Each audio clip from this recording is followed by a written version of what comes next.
আল্লাহর অশেষ মেহেরবানিতে আপনাদের সকলের দোয়ায় উনি মেডিকেল বোর্ডের চিকিৎসার পরিপ্রেক্ষিতে অনেকটা আগের চেয়ে বেশি ওনার অবস্থা স্থিতিশীল রয়েছে।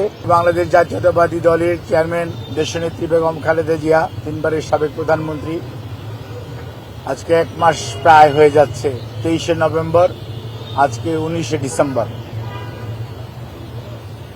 যাবৎ এভার কেয়ার হসপিটালে উনি চিকিৎসাধীন আছেন এবং আলহামদুলিল্লাহ কালকে আপনাদেরকে আমি বলেছিলাম আপনাদের প্রশ্নের উত্তরে যে ওনার শারীরিক অবস্থা আপনাদের দোয়ায় আল্লাহ রাব্বুল আলামিনের রহমতে ওনার শারীরিক অবস্থা যে কোনো গত 1 মাসের মধ্যে এখন বেশ স্থিতিশীল আছে এবং উনি আজকেও ওনার একটা ছোট প্রসিডিউর করা হয়েছে ওটিতে নিয়ে এবং সেটিও উনি অত্যন্ত সফলভাবে উনি সেটি গ্রহণ করতে পেরেছেন, অর্থাৎ প্রসিডিউরটা সুন্দরভাবে করা হয়েছে এবং উনি এখন ওনার সিসিইউতে যে ক্রিটিক্যাল কেয়ার ইউনিট, ওখানে উনি আইসিইউর যে ব্যবস্থা সেই ব্যবস্থা সম্বলিত কেবিনে উনি চিকিৎসাধীন আছেন।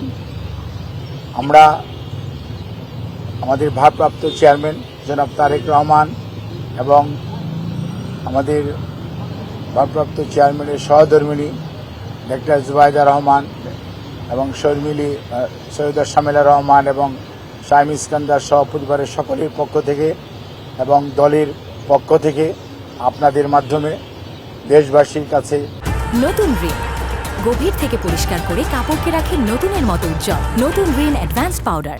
আমরা দোয়া চাই যেমন কিভাবে দেশনেত্রী বেগম খালেদা জিয়া মেডিকেল বোর্ডের অধীন যে চিকিৎসা দেশি বিদেশি চিকিৎসকদের সমন্বয়ে গঠিত যে মেডিকেল বোর্ড, সেই মেডিকেল বোর্ডের চিকিৎসা যেভাবে উনি নিতে পারছেন সেটি যাতে আল্লাহ রাব্বুল আলামিন ওনাকে অব্যাহত রাখার তৌফিক দান করেন এবং এখনকার যে অবস্থা আছে এই অবস্থা যাতে আরও সুস্থতার দিকে ওনাকে নিয়ে যেতে পারেন সেই দোয়া চেয়ে আমি আমার বক্তব্য এখানে শেষ করছি। আপনাদের সবাইকে অনেক ধন্যবাদ এবং আপনাদেরকে এটুকুই বলবো যে উনি যে অবস্থায় ছিলেন সেই অবস্থার তুলনায় আজকে আল্লাহর অশেষ মেহেরবানিতে আপনাদের সকলের দোয়ায় উনি মেডিকেল বোর্ডের চিকিৎসার পরিপ্রেক্ষিতে অনেকটা আগের চেয়ে বেশি ওনার অবস্থা স্থিতিশীল রয়েছে। ওনার সার্বিক সুস্থতার জন্য আপনারা সবাই দেশবাসীর কাছে আমরা দোয়া চাই আপনাদের মাধ্যমে। সবাইকে অনেক অনেক ধন্যবাদ।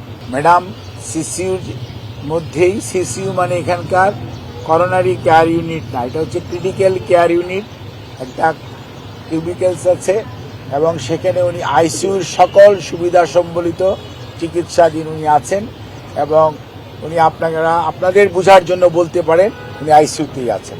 আমি 2টি শব্দ উচ্চারণ করেছি, একটি বলেছি আলহামদুলিল্লাহ, দ্বিতীয়টি বলেছি যে গতকালকে আপনাদেরকে বলেছি সেই তুলনায় উনি আজকে ওনার শরীরের উপর একটা প্রসিডিউর করা হয়েছে, সেটি উনি অত্যন্ত সফলভাবে উনি গ্রহণ করতে পেরেছেন এবং উনি এখন এই মুহূর্তে ওনার অবস্থা স্থিতিশীল আছে, অর্থাৎ ওনার অবস্থা অবনতি ঘটে নাই। ধন্যবাদ।